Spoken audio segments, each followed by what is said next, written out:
کیونکہ آقا علیہ الصلوۃ والسلام نے ہمیں احساس کا درس دیا ہے، اور ان کے بعد اور جو صحابہ کرام رضوان اللہ تعالیٰ علیہ اجمعین اور اہل بیت عظام نے، اولیاء کرام نے جو درس دیے ہیں وہ یہی درس ہے کہ اپنوں کے ساتھ اپنائیت میں احساس ہونا چاہیے، اور دوستوں میں بھی احساس ہونا چاہیے۔ دوست مخلص وہی ہوتا ہے، محسن وہی ہوتا ہے جو احساس کرنے والا ہو، اور ماں باپ بھی احساس کرتا ہے۔ ماں باپ جیسا احساس تو دنیا و آخرت میں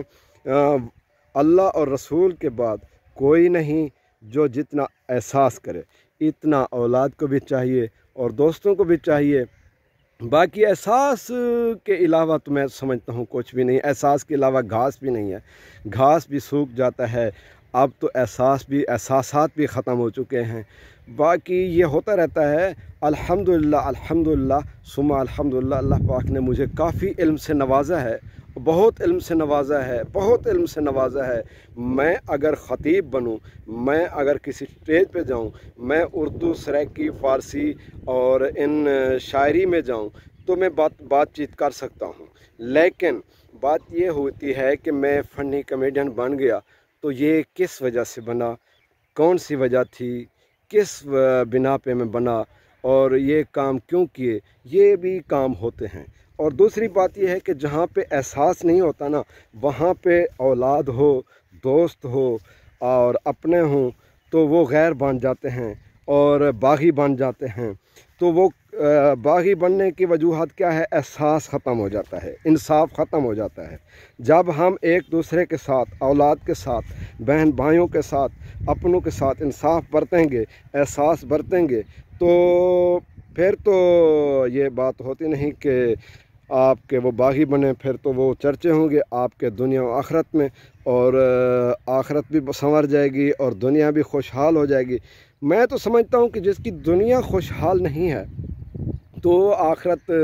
سنوارنے کے لیے جتنی بھی عبادت کرے نا، وہ یہ بھی تو آپ نے سنا ہوگا کہ عبادت سے تو کچھ نہیں ہوتا، کردار سے بہت کچھ ہوتا ہے۔ کردار اچھے ہونے چاہیے، آپ کے کردار اچھے ہوں گے، آپ کے اخلاق اچھے ہوں گے، آپ کے احساس اچھے ہوں گے تو آپ کو دوست ہیں، بہن بھائی ہیں، جتنے ہیں آپ کو چاہنے والے آپ سے دلی محبت کریں گے، آپ کو دلوں میں بٹھا لیں گے۔ تو اگر آپ نے کسی کے دل میں بیٹھنا ہے، دل میں جگہ کرنی ہے، دل میں جا گزین ہونا ہے، تو آپ ان چیزوں پر عمل کریں۔ رہی بات یہ کہ آج کل جو ہے نا، ہم یوٹیوب پہ، ٹک ٹاک پہ مزاحیہ، فنی، یہ کمیڈین یہ جو بناتے ہیں، یہ بھی ایک وجوہات ہے۔ تو کافی دوست ہیں، کافی بہن بھائی ہیں، دوست ہیں، وہ بناتے ہیں، وہ بھی آتے رہتے ہیں، دیکھتے رہتے ہیں، ہم بھی آتے رہتے ہیں، ٹک ٹاک پہ ہو، فیس بک پہ ہو، پیج پہ ہو، یوٹیوب پہ ہو، جہاں بھی جائیں سوشل میڈیا پہ یہ سب کام ہوتے رہتے ہیں، مگر سب کو دیکھنا یہ باقی بات یہ ہے کہ ماہ رمضان زندگی میں ایک بار آتا ہے، بار بار بھی آتا ہے، جس کی زندگی زیادہ ہو اس میں زندگی میں بار بار بھی آتا ہے، مگر زندگی کا پتہ نہیں ہے۔ عمر چاہے اب میری 50 سال سے زیادہ ہے، تو باقی یہ بات ہے کہ 50 سال سے زیادہ ہے تو کیا ہو گیا، پتہ تو نہیں ہے نا مجھے کہ کب چلے جانا ہے، کب وقت آئے گا۔ موت تو وقت نہیں دیکھتی، موت تو عمر نہیں دیکھتی، وہ تو وقت کی انتظار میں ہے کہ جب اس کو حکم ہوگا وہ آ جائے گی۔ جب اسے حکم نہیں ہے تو آپ جہاں بھی جائیں، جو بھی کریں، جتنا بھی کریں، جو کچھ بھی ہو جائے، آپ کو کوئی نہیں بچا سکتا۔ یہ بھی آپ کو بچانے والا اور دینے والا اور آپ کی خوشحالی چاہنے والا ایک اللہ ہی ہے، جو رازق ہے، مالک ہے، خالق ہے، پالک ہے، بہت کچھ ہے، سب کچھ اللہ کے قبضہ قدرت میں ہے۔ کہیں پہ حضور اکرم صلی اللہ علیہ وسلم نے یہ نہیں فرمایا کہ جب مشکل وقت آئے تو مجھ سے مانگا کرو۔ حضور نے فرمایا کہ جب مشکل وقت آئے تو میرا واسطہ دے کر آپ اپنے اللہ رب العزت کی بارگاہ میں سر بسجود ہو کر مانگا کرو، اللہ انشاءاللہ سب کو دیتا ہے۔ اور یہی بات ہے کہ اللہ سے مانگتے ہیں۔ اور دوسری بات یہ ہے کہ اگر کسی دوست احباب سے کچھ امداد بھی مانگنی ہے تو مانگیں، مگر ایک بار، دو بار ان کو آواز دیں کہ یار مجھے اتنی ضرورت ہے، وہ سن لیں، ٹھیک ہے، دوسری بار کہیں، وہ سن لیں، اگر عمل کر لیں، اپنا ہو یا پرایا ہو، سن لیں تو ٹھیک ہے، اگر نہیں سنتے تو تیسری بار آپ نے نہیں کہنا۔ دوسری بات یہ ہے کہ دعا کے لیے کسی کو کہنے کی کیا ضرورت ہے اگر آپ کام دعا والے کر جائیں، یعنی کہ کسی کا بھلا کر دیں، کسی کا کوئی بھی کام ہو، مشکل ہو، مشکلات میں ہو، وہ کر دیں، تو آپ کے لیے وہ ان کے دل سے آٹومیٹک یعنی کہ خود ساختہ بے ساختہ دعائیں نکلیں گی۔ جب وہ دعائیں نکلیں گی تو وہ اللہ کے رب کے عرش اولا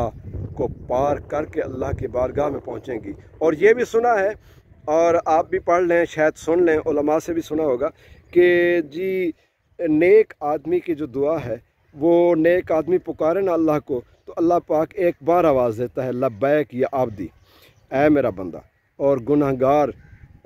ایک بار پکارے تو اللہ پاک 3 بار آواز دیتا ہے۔ اس میں فرشتوں نے کہا کہ یا اللہ پاک آپ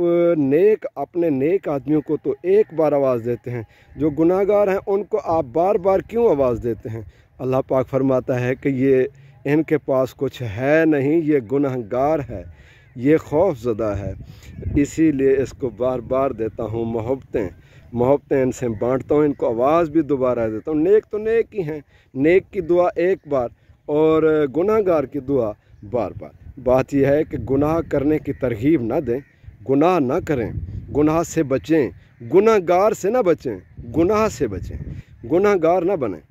گناہ سے بچیں۔ ہاں، گناہ گار سے گریزاں نہ ہو، گناہوں سے گریزاں ہو، یہ ہے عمل۔ اور جو احساسات ہیں اپنے آقا علیہ السلام کے سیرت اور ان کو کردار، سرکار آقا علیہ السلام کے کردار اور اولیاء اللہ، اہل بیت عظام، صحابہ کرام، ان کے کردار جو ہیں وہ دیکھیں کہ وہ کیا ہیں، وہ کس عمل پہ کام کرتے تھے، اور ان کے آج بھی چرچے ہیں اور قیامت تک چرچے رہیں گے، اور اللہ پاک بھی ان کو عزیز رکھے گا۔ تو یہی بات ہے کہ احساس ہونا چاہیے، احساس نہیں ہے، احساس کی قلت، احساس کا کال ہے آج کل، بہت کال ہے۔ بہت شکریہ۔ انہی الفاظوں کے ساتھ چاہتا ہوں اجازت، ہمراز اچوی، اور جو آپ نے سنا ہوگا نام وہ تو ہے ہی ہے، اب انہی کے لیے میں شاید آج نام نہ لوں، تو مہربانی، کیونکہ آپ اگر چاہیں گے تو میں انشاءاللہ ایسی ویڈیو بناؤں گا، لیکن میں دیکھ رہا ہوں کہ یہ واچنگ وغیرہ یہ مجھے مکمل اللہ پاک ہی دے گا۔ اب میں اللہ پاک کی بارگاہ سے التجا کرتا ہوں، ملتمس ہوں کہ اللہ پاک تمام ضرورت مندوں کی ضرورتیں پوری فرمائے اور دنیا و آخرت میں آسانیاں عطا فرمائے، تاکہ وہ کسی کا محتاج نہ رکھے سوائے اپنے در کے۔ اللہ پاک کسی کا محتاج نہ رکھے، اس کے لیے سب کہہ دیں آمین یا رب العالمین بجاہ نبی الکریم الامین۔ السلام علیکم ورحمۃ اللہ وبرکاتہ۔